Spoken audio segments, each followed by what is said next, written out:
وقال عليه الصلاة والسلام لا يؤمن أحدكم حتى يكون هواه تبعا لما جئت به. اس تاریخ کی طرف اشارہ ہے کہ آپ کی بعثت سے پہلے جو عرب کے حالات تھے، جو حالائے عرب کی طرف اشارہ ہے، جس کو زمانہ جاہلیت سے تعبیر کیا گیا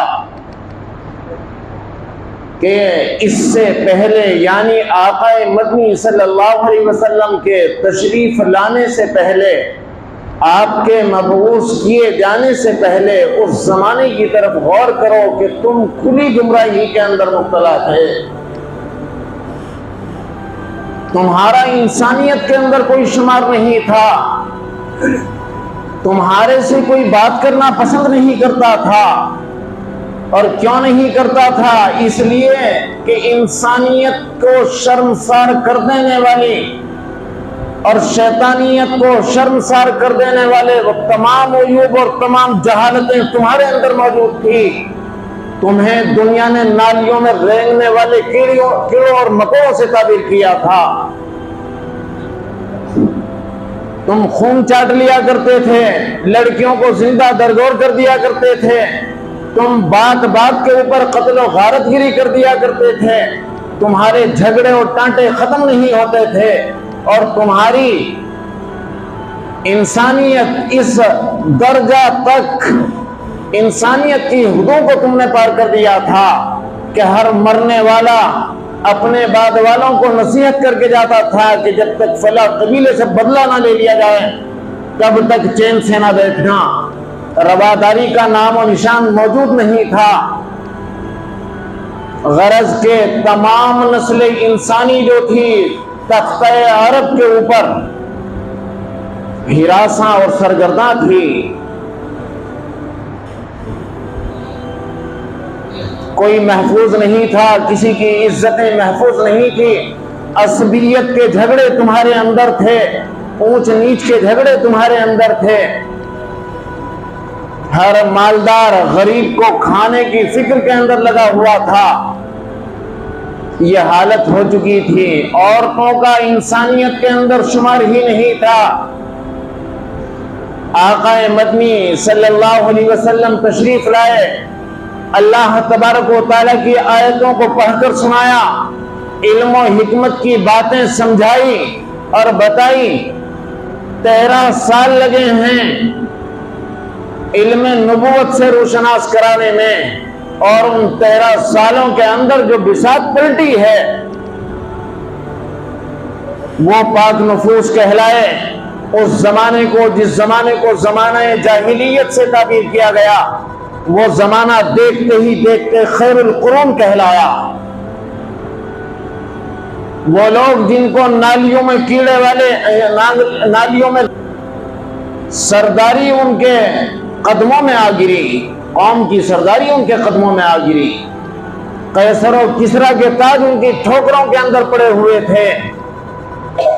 اب وہ محض خیر کا زمانہ بن چکا تھا.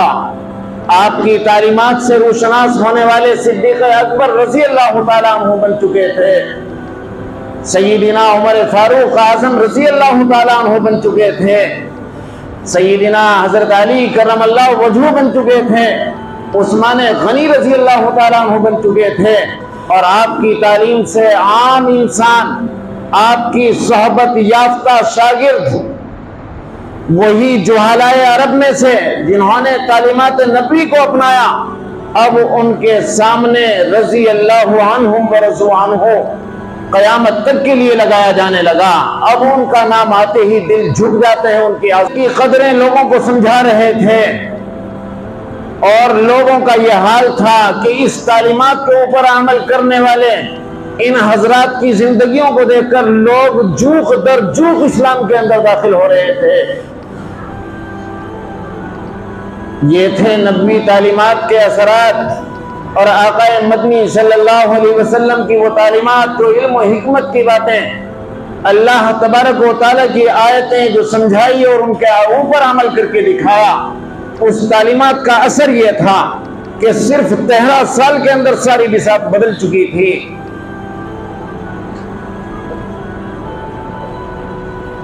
اس مختصر سے وقت کے اندر اسلامی تاریخ کو نہیں بتایا جا سکتا۔ تو حضرات گرامی، مختصر سی بات یہ ہے کہ جب تک یہ امت آقا مدنی صلی اللہ علیہ وسلم کے نقش قدم کے اوپر چلی، آپ کی تعلیمات کو اپنایا، اللہ تبارک و تعالیٰ نے دنیا کی تمکنت ان کو عطا کی، شجاعت عطا کی، اقتدار عطا کیا۔ وہ فیصلے، وہ حیرت انگیز فیصلے ان لوگوں نے انجام دیے کہ دنیا دوسرے مذہبوں کے لوگوں کی تاریخ اس کی نظیر پیش نہیں کر سکتی، جو آقا مدنی صلی اللہ علیہ وسلم کے ماننے والے صحابہ اکرام، تابعین، تبع تابعین اور اولیاء اکرام نے اور ان نفوس نے جو آقا مدنی صلی اللہ علیہ وسلم کی ان تعلیمات کے اوپر عمل پیرا تھے، عمل کرنے والے تھے، دنیا کو مسخر کر کے رکھ دیا۔ یہ تعلیمات نبی ہی کا ہی نتیجہ تھی کہ قیصر و کسریٰ کے تاج ان کی ٹھوکروں کے اندر پڑے ہوئے تھے۔ محمد بن فاتح جیسا انسان 17 سال کی عمر کے اندر قسطنطنیہ کا قلعہ فتح کر لیتا ہے۔ سلطان صلاح الدین ایوبی نور اللہ مرقدہ 32 سال تک لیٹ کر نہیں دیکھا، اس شخص کا بسترا کمر سے بندھا ہوا رہتا تھا۔ نور الدین زنگی نور اللہ مرقدہ، محمد بن قاسم نور اللہ مرقدہ 17 سال کی عمر کے اندر تختہ عرب سے، سرزمین عرب سے نکل کر سندھ تک کی ساری زمین آپ کے دستے نگر ہو چکی تھی۔ یہ محمد بن قاسم نور اللہ مرقدہ تھے۔ وہ طارق بن زیاد تھے کہ افریقہ کو 7 سمندر و پار افریقہ کو فتح کر لیا تھا۔ وہ موسیٰ بن نصیر تھے جو دنیا کے شمال کے اندر نکل گئے اور دنیا کو فتح کرتے چلے گئے اور اسلام کے جھنڈے گاڑ دیے۔ اور یہ جھنڈے جو گڑے ہیں یہ تلوار کی نوک کے اوپر نہیں، یہ ان کے اخلاق تھے، ان کے اعمال تھے، ان کا کردار تھا، ان کا کریکٹر تھا۔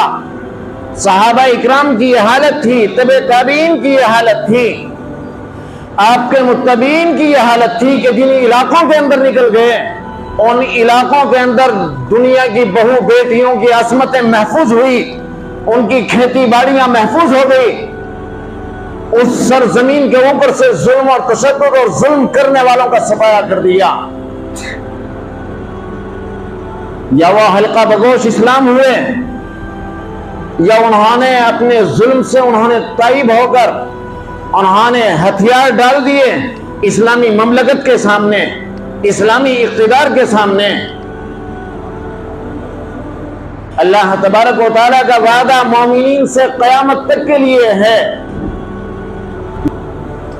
وعد اللہ الذین آمنوا منکم وعملوا الصالحات لیستخلفنہم فی الارض کما استخلف الذین من قبلہم، ایسے ہی حکومت عطا کریں گے جیسے پچھلے والوں کو حکومتیں عطا کی، دنیا کی سربری عطا کی، دنیا کی طاقت عطا کی، لیکن کب؟ وعد اللہ الذین آمنوا منکم وعملوا الصالحات، وعملوا الصالحات اور ایمان شرط لگا دی کہ جب ایمان، مکمل ایمان ان کے اندر جگمگائے گا، جب اعمال صالحہ کریں گے۔ اعمال صالحہ سے تعبیر صرف نماز ہی نہیں ہے، صرف روزہ ہی نہیں ہے، حج ہی نہیں ہے، زکوٰۃ دینا ہی نہیں ہے۔